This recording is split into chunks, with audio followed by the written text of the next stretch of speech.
Welcome back to Kinwise AI Insights for Educators. I'm Lydia Kumar, and this is episode 3 of our NC AI Solvathon series. If you haven't listened to episodes 1 and 2 yet, go back and start there.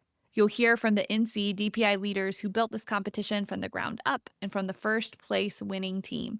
Today, we meet the team that took third place, and I promise you, their story is just as powerful.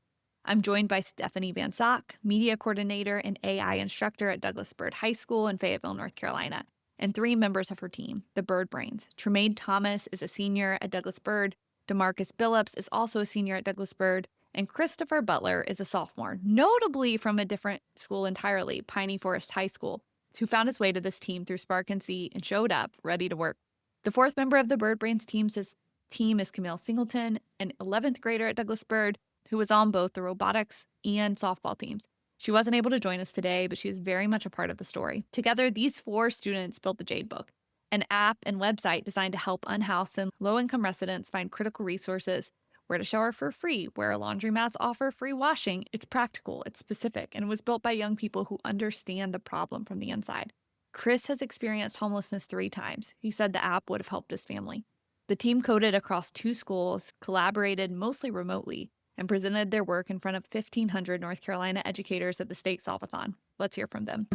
This is the Kinwise Conversations podcast, and right now I have the Byrd Brain team from Douglas Byrd High School. They developed the Jade Book app and came in 3rd place for the North Carolina Solvathon. And I want to start by having them introduce themselves today. I'm going to begin with Chris. Okay. Hi, my name is Christopher Butler. I am a 10th grade student at Pine Forest High School. A thing I mostly enjoy doing is mainly focused on fixing the education system because it's currently broken at the moment. So I want to be able to fix that for the future generation. Okay, let's go to Marcus. Can you talk a little bit about who you are? My name is DeMarcus. What brought me into the Solvathon was its technological implication. Being able to code an app using AI that will actually help people is like super fun. My name is Tremaine Thomas. I'm a senior at Douglas Byrd High School, and what brought me into want to do a Solvathon is that we built the app and we did the presidential challenge, and that was pretty cool, presenting it on the computer in front of judges. So I wanted to get more opinions in the Solvathon in real life with real judges. So I thought that was like a fun experience, and I learned more things about AI and how it can be applied to real life and helping people.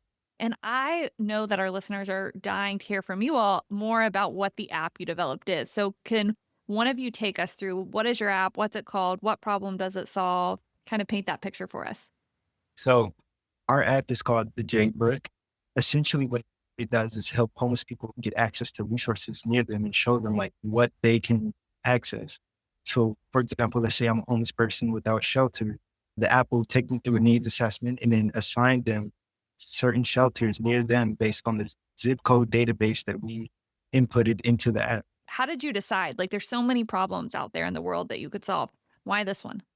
We live in Fayetteville, North Carolina, and around this area, there are a lot of unhoused people. So we thought about that, and we wanted to use that as our idea to build the Jade Book as a way to help them get the resources that they need. And also me, myself, I was a victim of homelessness 3 separate times. So this resource would have also been pretty useful when I was younger. Chris, from your perspective, but watching your parents or yourself navigating the challenge of homelessness, was it hard to find resources, or how did you answer questions that your app answers for people? Well, me when I was younger, I didn't really understand the concept of homelessness because, I was little. But most of my homeless duration was during that COVID period when we were on lockdown. So that part was really tragic. Right. And we were sleeping out of our cars. So I found a bunch of things. What I did is I put together a bunch of resources for shelters nearby. And then I put together, there was a list of shelters nearby. And we integrated those into the Jade Book. Resources. Yeah, it's you have this personal perspective that you were able to bring into what you did. Did you all talk with other people who were in a similar situation so that you could I know you have Chris's lived experience, but did you have other perspectives of people who have experienced homelessness or have them test out your app? I think one of the judges at the Solvathon said he experienced an issue like that before when he was talking to us and giving us feedback after we presented. Yeah, so you got feedback from in the moment from the judge about like what that would be like for him. Is the Jade Book focused on the Fayetteville area, or is it North Carolina, or is it larger? Like, who do you focus on? The United States. Okay, Well, so it's we started off in Fayetteville, but then we discovered it can do all North Carolina. And then Ms. Vantock gave us the idea to try across the United States. That it did not work. And then we tried all over the world. That won't work. So amazing. Yeah, so you were able to kind of branch out and see what that looked like. What is the how did you develop the software? What's it built on? What was your process for creating that? We use this tool called lovable.dev, which is an AI vibe coding tool, which you put your ideas, the inputs in there. Tool that uses AI like lovable.dev that I can put an input in and bring my ideas to life is really helpful to make the JBook app. It was really helpful. Was there a moment as you were building where you realized like, oh, this project that we started could turn into something that's real and actually helps people? So one of the biggest turning points in the project where we realized this was the actual like valuable resource was when the judges were telling us just how like amazing and how much potential the product had. You know, they were explaining to us that like this was a real resource that people could truly use this if we actually put time and effort into it. Like you had this moment actually, like you spent several months building this, but then when you progressed all the way to the final round, and that's when it really hit you all how useful this could be. That must have been a powerful moment for you all. Mm. What surprised you when you were building this about using AI as part of problem solving instead of just for I well, let me reframe. A lot of educators are very concerned about students using AI to replace their thinking and to do their assignments for them. But you used AI to solve a problem that affected one of the people on your team and affects millions of people in our country. What surprised you about, or how did what is your perspective on how AI can and should be used on schools through this process that you've experienced? Okay, so personally, I have kind of a bad perspective on AI, or at least its normal uses. I feel like it really does drain a lot of creativity, but seeing it be used in like a helpful way in a good environment to actually help people and not just create random stuff, it's pretty inspiring. And for me, I have a pretty neutral view. Like I actually want to be an elementary school teacher. I'm not telling students to not use AI. They're just using it for the wrong reason. Like I would actually encourage them to use AI to help them and understand it better because it can help them understand the topics like a bit like Google Learn Your Way, which is pretty new. It's in beta right now, but what it does is you can put in your notes what you like to do, and it explains it according to that. So that's something students should use, but instead they choose to use it to cheat. And I know you used when you were building your app, you talked about Lovable, but were you using other types of AI to help you understand the problem or do research, or were you just using AI to build the app itself? Yes. When I was helping develop the Jade Book, I would go on ChatGPT and like ask it like how to fix some of the errors we were getting where the site would sometimes crash. Or sometimes I would ask it like I would tell it about the app and then ask it like what other ideas, like what other things could I implement into our app? Did anybody else on your team use AI for a reason other than building the app itself? I used AI to do some external research on the topic. I use u.com, but I don't like ChatGPT because it doesn't provide where it got the information from, unlike u.com. So what I did is I searched up where homelessness is the most common in statistics related to homelessness, and it gave me everything that we needed to create the app. So then I added that to the research document, and then we worked from there. That's great, Chris. So you were like collecting this research and then you were also able to cite the original sources because of the AI tool that you chose to use. So you were being really selective and thoughtful about your process. Yeah. Yes, because if you're going to use AI, at least cite this, at least know where you got the information from. Right. Or where the AI got the information from. So you're not just saying, oh, I got this off of Chat GPT. You're like, oh, this came from a real place. Camille also used Adobe Firefly for image generation for our presentation. Thanks for sharing. What part of building the solution was most challenging for each of you? One of the biggest challenges while building the Jade Book was issues related to AI. So AI typically tends to hallucinate. So rather than having a real resources, just as Chris said, it'll make up something that's not true. So we noticed a lot of the resources and shelters they would give, we would search them up and they weren't real. Just random stuff that I would implement. So after we had to back test over and over and over and over again until eventually real resources started showing up. How did you do that? Like, if on the national level, right? Like, if I could imagine, like, if you're just checking the Fayetteville shelters, you could do that. But then in North Carolina, you have even more, and then nationwide, like, how do you check for hallucinations at such a massive scale? So one of the things that I would do is I would go to ChatGPT and make it like I would ask it for like a strong prompt that I can give lovable.dev to go through each of its like files and check, like verify if the resource is actually like valid or not. One challenge was distance, because like I said earlier, I go to a different school than them. I go to Pine Forest. So what we've been doing is I've been meeting. They were all at in their media center. I was on Google Meet with them, which it creates issues like technology issues. Like sometimes my micro camera won't work. Yeah, that's actually really interesting that you were able to work across schools. Like, how did you all connect on this problem when you're not actually in the same, like, initially when you're not in the same place? Okay. So first off, I heard about their team because I'm a part of Spark and C, which is it's a high tech accelerator program. It's like competency based learning, where you can learn at your own pace. And you can get a credit for that. So the Cumberland County Schools Spark Lab leader, I told her I was interested in doing a presidential challenge. I didn't know about the software at the time, but and then she got me connected to Miss Van Sock and Byrd Brains. So that's when I met them.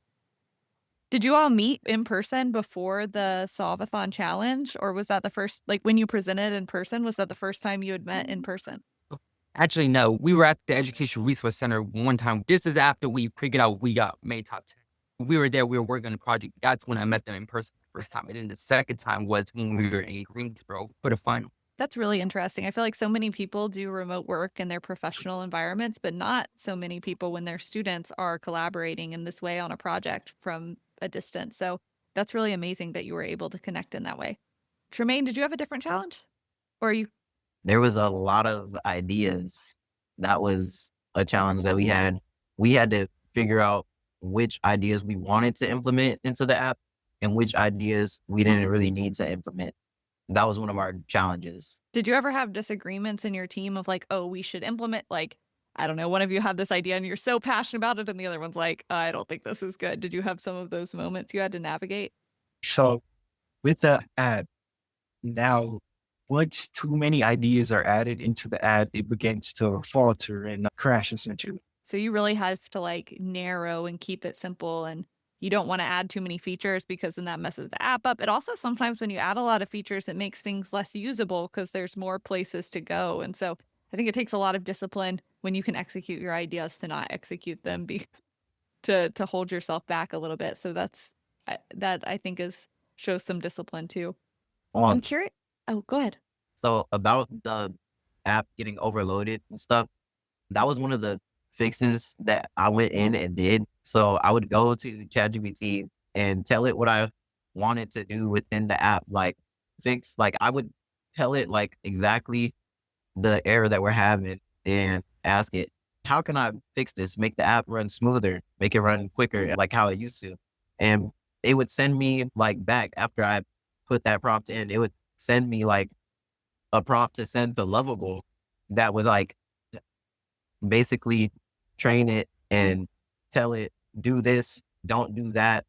This is only done when these certain parameters are being met.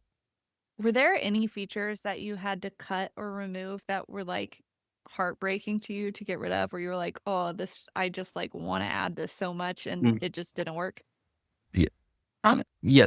So start like we wanted to add a I believe we only have English and Spanish now, but we used to have a bunch of other languages. Like we had French, Chinese, Arabic. But the problem with that is it doesn't translate fully. So we had to scrap all of the languages and it's just so thick with English and Spanish. We might add more languages in the future, but for now we only have English and Spanish. Okay, I want to ask you more about like some of the things that you all learned and how you grew individually. So One is, what are skills that you developed during this project that you don't normally get to develop in school? I think just solving a real world problem. It's like it's something that you do, and then once you do it, it's just something to feel good about. And you think that, like, since I'm a senior in high school, like I'm thinking more people around my age that are in high school, they could be doing this too. Like they could be doing things like this too. What do you think? I'm going to ask one more question to Tremaine. Like, when you, what do you think are the conditions that need to happen in a school that allow people to be able to solve problems like this? Like, I don't know, in your regular like English class, what do you think would have to change? Do you have thoughts on what might need to change so that people could solve real problems and have a similar experience to you? I'm thinking like schools, they should allot a time, maybe like once a week or like multiple times per week for different groups of students. Or maybe like how some classes, like they can have a certain class, like on Monday, like the English class goes down to the media center and they all work on their computers trying to find out ways that they can help the community using AI or using like technology in general. And I wanted to say, like, in my school, Ms. Vansock is the only AI instructor. So I think that we also need more AI instructors in schools across the world. What do you think an AI instructor does that's different from like a regular teacher? Just using AI basically, like in various situations, way more than a regular teacher. Because regular teachers, sometimes they'll just like use AI to make a 10 question quiz, or they'll tell you, like, they'll say, don't use AI. But an AI instructor, they encourage you more to use AI and they teach you about it. And yeah. Let's go to, what skill do you feel like you learned, Marcus, that you don't usually learn in school? Something different or similar? I'll piggyback off of what Tremaine said. One of the biggest skills that the AI solvathon has taught me is real world applications to the things I'm learning in the classroom. Ms. Van Sark has taught us many things about AI, but one of the most important things is essentially the preventative measures you have to take with it. For example, as I said earlier, AI hallucinates information. When you learn to like backtest, hey, let me make sure that this is real before I just go ahead and publish this, it gives you real like perspective, real experience, hands-on experience in what a real AI based or technology based field would be like. We know that AI is impacting work right now. And so it's giving you that experience to think about, okay, what is the world outside of school going to be like? Something I think about sometimes is, I think sometimes what happens in schools isn't exactly the same as the way things happen in work. And so, how can you make those experiences connect more so that you do feel more prepared as you go to your first job, whether that's when you graduate high school or after college or whatever you choose to do? Yes, no. Chris, what about you? What's something that you got to learn that you don't feel like you get to learn? Yep. Def. So like one of the main skills I learned is like the ethics behind artificial intelligence AI. It didn't, because you got to understand the ethics behind it, like when it's right and wrong and all that, and to use AI. Was Yeah. so still from that, and that all that also ties in education of how I could teach my future students to use AI. Like I said earlier, I'm not going to tell them not to use AI. I would actually encourage it because it's not going anywhere. AI is going to always be around, so it's better that they get used to the ethics and how to use AI properly. Give me an example of a way, because I know you want to be an educator one day. And if you were a teacher in a classroom, how would you set up an assignment for students to use AI in a way that's ethical and proper, as you said? So it's like, let's say I was teaching them basic addition, for example, because I want to teach elementary school. So let's say I was teaching them basic addition. I would have them write their own problem and then have it solve it, and then to see if they could spot any incorrections and stuff with the problem. And then, so the student can also understand how to solve it. But as well, they can learn to spot some biases or errors in AI, which is a skill they need. Right. It's that critical thinking piece alongside the skill. It's like you have to think about the output and not just blindly accept what you're seeing. Yes, and especially because it's elementary schoolers, which are the most vulnerable. So to believing everything. Yeah. Yeah. That's why it's important still to teach them that at that age. Do you have younger kids in or students in your life right now that you've been able to talk to about AI use? No, all of my siblings are middle school or higher. Okay. So I don't have any elementary school siblings. Yeah. Maybe they used to be in elementary school, but they just kept getting older. Okay. So you, okay. So you have the Jade book that you created and you learned through this process of making it and you took it to the AI Solvathon and you said you did the presidential challenge too? Yep. Okay. What do you hope happens next with your idea? I hope that we can expand on our idea, get more marketing on it, and just overall have it be used throughout the United States, starting in locally and expand from there. We do plan on publishing the app. One of the biggest challenges is something you said earlier, mentioning on how we would actually get it into the app store. We need to look more into it. Yeah. So it's like you need to make sure you know how to go through that process. Chris, what are you thinking about? And then we also have a website, which I'm the one who mostly does the website. They help out with it, but I have the website all over my. So I'm actually, which the website it's a lot easier to publish. I'm working with someone right now to try to get it published because literally all you have to do is click a button. Like there's a bunch of fees you have to pay, which I'm working through that. Okay. So you have your website isn't live yet, but you're currently working on it and trying to figure out Yes. how do you find the money to host the website to make this work for Yes. people. And even if it's not an app, people could go to the Jade Book website and then be able to find resources that way, like which might work better if you're in a Right. That's library, you exactly can why go we to did the it. computer. Someone's listening right now and they're like, wow, the Jade Book sounds awesome. The work that the Byrd Brain team has done is great. I want to help them. What help would you ask for? What help do you think would be most impactful for you? I think money would be one of the biggest helps to our project because, like Chris said, there is fees to be able to publish apps and websites to the actual public, so people can use it publicly. Another form of help that we're definitely going to need is marketing or publication. Like the biggest thing is that we need to have people know about the website. And if people can help spread it, then that'll be achieved. Yeah, you need people to advocate for what you've created. Yeah. Fr- I'm actually working with our school social worker because she liked the idea when I showed it to her. So she's gonna help me talk to the principal so it could be offered as a student resource at my school, which will be valuable for the students and those families who are experiencing homelessness.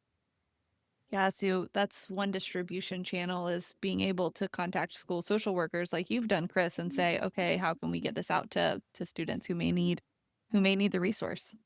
When you think if students across the country had opportunities like the Solvathon or even more students in your school, because you're in two different schools and you represent a very small number of students, do you have thoughts about what other challenges they might try to solve?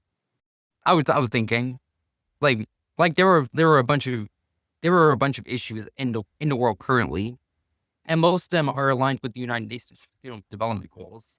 Mm-hmm. I bring these up every single time someone asks me about this problem, but it's like I believe 17 set goals. I'm not gonna go through all of them, and you guys find them online, and these are goals that the United Nations want to work on by 2030.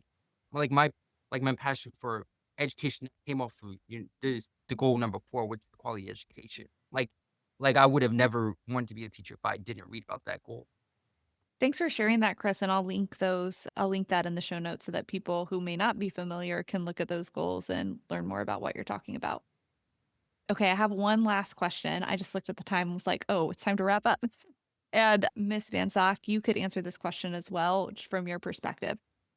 But for each of you, when you think about this experience where you're identifying a real problem and you're creating an AI powered solution, what did it teach you about what students your age are capable of?